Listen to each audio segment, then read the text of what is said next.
Hello बच्चों, कैसे हैं आप लोग। उम्मीद करता हूं आप सब लोग अच्छे होंगे और आप सबकी पढ़ाई भी अच्छी चल रही होगी।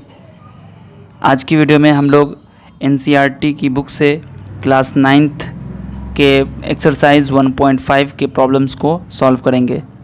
प्रॉब्लम को सॉल्व करने से पहले मैं इससे रिलेटेड जो भी बेसिक कॉन्सेप्ट हैं जो आपको जानना बेहद ज़रूरी है, उन सब बातों को भी डिस्कस कर लेंगे ताकि आपको कोई भी प्रॉब्लम अगर इस टाइप का मिले तो आप उसको आसानी से सॉल्व कर लें। ठीक है, इससे पिछली वीडियो में मैंने 1.4 एक्सरसाइज को सॉल्व किया था और मैंने इरेशनल नंबर के कॉन्सेप्ट को बहुत ही अच्छी तरीके से समझाया भी था। ठीक है, तो अगर आपने नहीं देखा है उस वीडियो को तो आप उस वीडियो को देख लें। आई बटन में उसका लिंक दे दिया मैंने और डिस्क्रिप्शन बॉक्स में भी उसका लिंक आपको मिल जाएगा। इस वीडियो में मैं आपको इरेशनल नंबर और परिमेय संख्या के बारे में शॉर्ट में जानकारी है वो मैं दे देता हूं, और अगर आपको डिटेल में जानकारी चाहिए तो आप मेरी पिछली वीडियो को देख सकते हैं। ठीक है, देखिए इरेशनल नंबर किसे कहते हैं। इरेशनल नंबर को हिंदी में कहते हैं अपरिमेय संख्या। ठीक है, इसमें फर्स्ट पॉइंट आपको ध्यान में रखना है कि जो आपको इरेशनल नंबर है, वैसे तो आप सब जानते हैं कि जो रेशनल नंबर नहीं हो वो इरेशनल नंबर होते हैं, यानी कि जो p/q के फॉर्म में नहीं लिखे जा सकते हो उन्हें हम लोग इरेशनल नंबर कहते हैं। ठीक है, यहाँ पर आपको एक चीज़ ध्यान रखनी है कि अगर आपको इरेशनल नंबर डेसिमल फॉर्म में दे दिया गया हो तो आप कैसे पहचानेंगे। तो आपको ध्यान रखना है कि नॉन टर्मिनेटिंग और नॉन रिकरिंग यानी कि रिपीटिंग, नॉन टर्मिनेटिंग भी हो और नॉन रिकरिंग भी हो। रिकरिंग का मतलब हो गया रिपीटिंग, यानी कि नॉन रिकरिंग का मतलब क्या हो गया, रिपीट नहीं हो रहा हो। ठीक है, हिंदी में बोलेंगे अनुसानी अनावर्ती। ठीक है, अनुसानी अनावर्ती क्या होता है कि अगर कोई भी हमें डेसिमल नंबर दिया गया है, दशमलव संख्या दिया गया है और वो टर्मिनेट नहीं कर रहा हो, वो रुक नहीं रहा हो, ठीक है, वो आगे की तरफ बढ़ रहा है और कोई भी डिजिट उसमें क्या हो कि रिपीट नहीं कर रहा हो, रिकरिंग नॉन रिकरिंग हो, मतलब वो रिपीट नहीं कर रहा हो। देख रहे होंगे आप कि यहाँ पर 4.3120 1001 201 431075। ठीक है, इस तरीके से कोई भी डिजिट यहाँ पर रिपीट नहीं कर रहा है। सेकेंड एग्जांपल में भी आप देख सकते हैं कोई भी डिजिट रिपीट नहीं कर रहा है। ठीक है, तो इस तरह का एग्जांपल आपको मैंने दिखा दिया है। इस तरह का कोई भी नंबर आपको दिखे तो वो हो जाएगा इरेशनल नंबर, अपरिमेय संख्या। सेकेंड चीज़ आपको ध्यान में रखनी है कि square root of non perfect square number. ठीक है, यानी कि जो पूर्ण वर्ग संख्या न हो, यानी कि जो परफेक्ट स्क्वायर नंबर नहीं हो उसका वर्गमूल, उसका स्क्वायर रूट, कोई भी ऐसी आपको संख्या दी जाए जो कि परफेक्ट स्क्वायर नहीं हो और अगर आप उसका स्क्वायर रूट निकालेंगे देन वो नंबर आपका क्या हो जाएगा, इरेशनल नंबर हो जाएगा। यानी कि अगर आपको इस तरह का कोई नंबर मिले जैसे √3, √5, √11, √23, तो यहाँ पर आप देखेंगे 3 क्या परफेक्ट स्क्वायर नहीं है। ठीक है, तो ये क्या हो जाएगा, हमारा √3 क्या होगा, इरेशनल हो जाएगा। 5 हमारा परफेक्ट स्क्वायर नंबर नहीं है और इसका स्क्वायर रूट कर देंगे तो क्या हो जाएगा, ये इरेशनल नंबर बन जाएगा। ठीक है, सेकेंड चीज़ आपको याद रखनी है इसी में कि cube root of non perfect cube number, यानी कि अगर कोई नॉन परफेक्ट क्यूब नंबर है ना, यानी कि जो पूर्ण घन संख्या नहीं है, अगर उसका हम लोग क्यूब रूट निकालते हैं, उसका घनमूल निकालते हैं, देन वो भी क्या होगी, इरेशनल नंबर होगी। जैसे cube root of 16, cube root of 60, है ना, cube root of 25, cube root of 100, ये सब क्या हो गए, इरेशनल नंबर हो गए।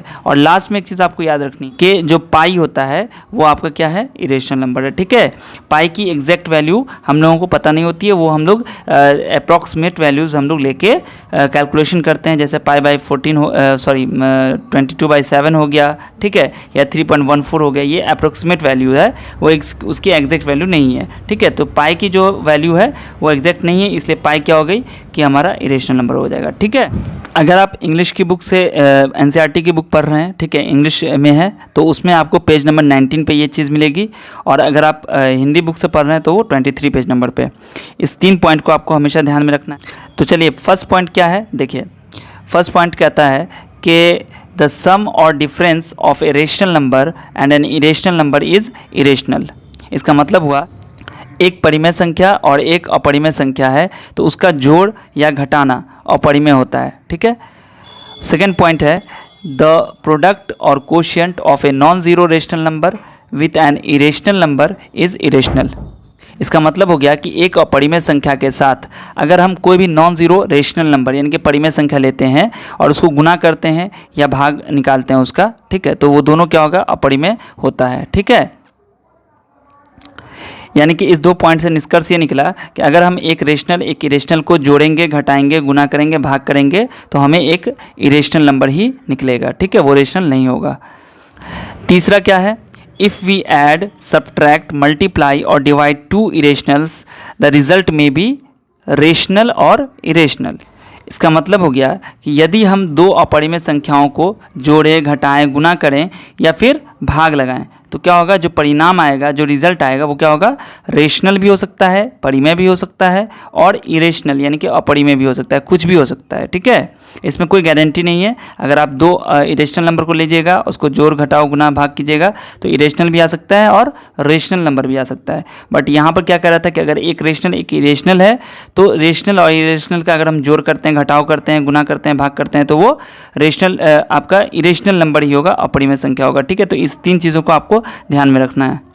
फर्स्ट क्वेश्चन कहता है classify the following numbers as rational और इरेशनल, ठीक है। यानी कि आपको बताना है कि रेशनल कौन है, इरेशनल कौन है ना, परिमेय संख्या कौन है और अपरिमेय संख्या कौन है। तो यहाँ पर जो भी नंबर दिया गया है आपको ध्यान से देखना है और उसके बाद आपको लिखना है कि वो रेशनल है या इरेशनल है। देखिए पहला में है 2 माइनस रूट 5, तो आपको मैंने बता दिया यहाँ पर 2 क्या है, एक रेशनल नंबर है और रूट अंडर 5 क्या है, एक इरेशनल है। तो एक रेशनल और एक इरेशनल, एक परिमेय और एक अपरिमेय को घटाओ यहाँ पर हो रहा है, ठीक है। तो ये क्या हो जाएगा, हमारा पहला में हो जाएगा इरेशनल नंबर, ठीक है। तो आप फर्स्ट का जो है 2 माइनस रूट 5 क्या लिखिएगा, एक इरेशनल नंबर है, ठीक है, एक अपरिमेय संख्या है, ठीक है। उसके बाद क्या है 3 प्लस रूट 3 उसके बाद है 3 प्लस रूट 23 और उसके बाद ब्रैकेट के बाद क्या है माइनस रूट 23। तो यहाँ पे एक क्या है आपका, एक इरेशनल है, इधर भी एक इरेशनल है, 2 इरेशनल का घटाव है। तो इसको देखते हैं क्या आता है, रेशनल आता है कि इरेशनल आता है। देखिए 3 प्लस रूट अंडर 23 है और इसके बाद है माइनस रूट अंडर 23 है, ठीक है। तो क्या हो जाएगा, देखिए 3 प्लस रूट 23 माइनस रूट 23, ये और ये कैंसिल हो जाएगा तो क्या बचेगा 3, और 3 क्या है, रेशनल नंबर है। तो इसलिए हम लोग लिखेंगे कि सेकंड में क्या है, ये हमारा रेशनल नंबर हो जाएगा, ठीक है। सेकंड का आंसर क्या हो जाएगा, परिमेय संख्या, ठीक है। चलिए तीसरा में क्या है 2 रूट 7 और डिवाइड बाई 7 रूट 7 है, ठीक है। तो क्या हो जाएगा, देखिए 2 रूट 7 ये भी इरेशनल है और 7 रूट 7 ये भी इरेशनल है, दोनों का भाग हो रहा है तो ये रूट 7 ये रूट 7 कट जाएगा, ठीक है। तो क्या हो जाएगा 2/7, और 2/7 क्या है, 2/7 आपका क्या है, परिमेय संख्या है, रेशनल नंबर है, ठीक है। तो ये हमारा क्या हो जाएगा, ये जो संख्या थी आपकी जो दी गई थी वो कौन सी संख्या हो जाएगी, रेशनल नंबर होगा, परिमेय संख्या होगा, ठीक है। उसके बाद है 1/√2, ठीक है। तो 1/√2 क्या है, ये रेशनल है कि इरेशनल है। तो देखिए चौथा में क्या है 1/√2, एक क्या है, रेशनल नंबर है, परिमेय संख्या है, √2 क्या है, इरेशनल नंबर है। तो दोनों का क्या हो रहा है, एक इरेशनल नंबर में दूसरे से भाग लगा रहे हैं, एक रेशनल नंबर है, इरेशनल नंबर से भाग लगा रहे हैं। तो मैंने आपको बता दिया था कि जब रेशनल इरेशनल दोनों आ जाएगा तो वहाँ पर इरेशनल ही होगा आंसर, ठीक है। तो आपको यहाँ पर क्या कर देना है, लिख देना है अपरिमेय संख्या है, अपरिमेय संख्या है, ठीक है, यानी कि इरेशनल नंबर। उसके बाद क्या है 6 में 2 पाई, तो पाई तो इरेशनल ही है और 2 क्या है, रेशनल है। तो एक रेशनल और इरेशनल फिर से आ गया, मल्टीप्लाई में आ गया, तो यहाँ पर भी आपका आंसर इरेशनल हो जाएगा, ठीक है।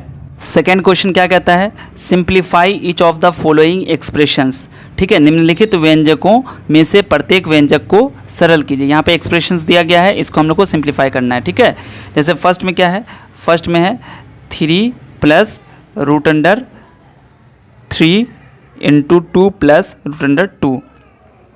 तो इस दूसरे प्रॉब्लम को जो सॉल्व कीजिएगा तो उसके लिए मैं आपको बता दूं कि आपको इसके पीछे में एक आइडेंटिटी दी गई है और आप पढ़ भी चुके हैं, a plus B into a minus B, A plus B का होल स्क्वायर, ठीक है। इस तरह के जो भी आइडेंटिटीज़ हैं उसको आप लोग एक बार रिवाइज कर लीजिएगा, ठीक है।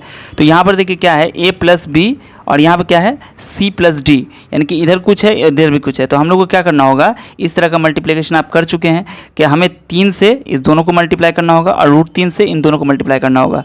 क्या हो जाएगा, देखिए 3 है ना इंटू 2 प्लस √2 और प्लस √3 और इसको भी हमें गुना करना है 2 प्लस √2 से, ठीक है। तो अब गुना कीजिए, 3 दूना 6 हो गया, ठीक है, प्लस 3 √2 हो जाएगा, प्लस 2 √3 हो गया, अब प्लस √3 को √2 से गुना कीजिएगा तो √6 आ जाएगा, ठीक है। तो ये हो गया आपका आंसर, ठीक है, यही आपका आंसर है।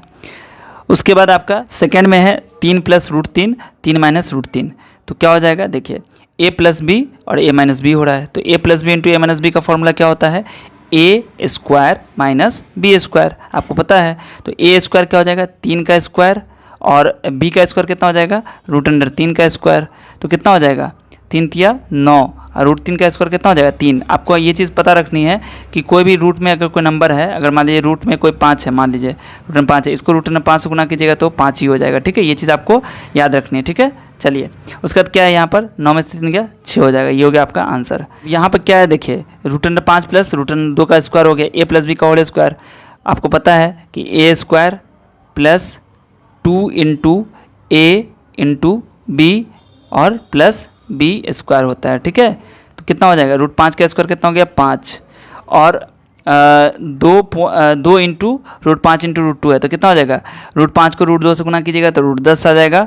ये हो जाएगा आपका 2 रूट 10 प्लस रूट 2 का स्क्वायर 2 हो जाएगा। तो कितना हो गया, 7 प्लस 2 रूट 10, ये हो गया आपका आंसर, ठीक है। अगला क्या है, देखिए a minus B A plus B के फॉर्म में है, ठीक है। तो क्या हो जाएगा, A minus B A plus B का फॉर्मूला क्या होता है, A square minus B square, यानी कि A square minus B square.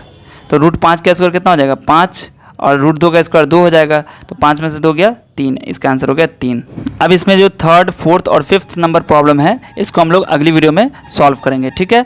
तो इस वीडियो को अपने दोस्तों के साथ ज़रूर शेयर कर दीजिएगा, और अगर आपको कहीं पर भी कोई कन्फ्यूज़न रह गया हो तो आप मुझसे कमेंट सेक्शन में पूछ सकते हैं।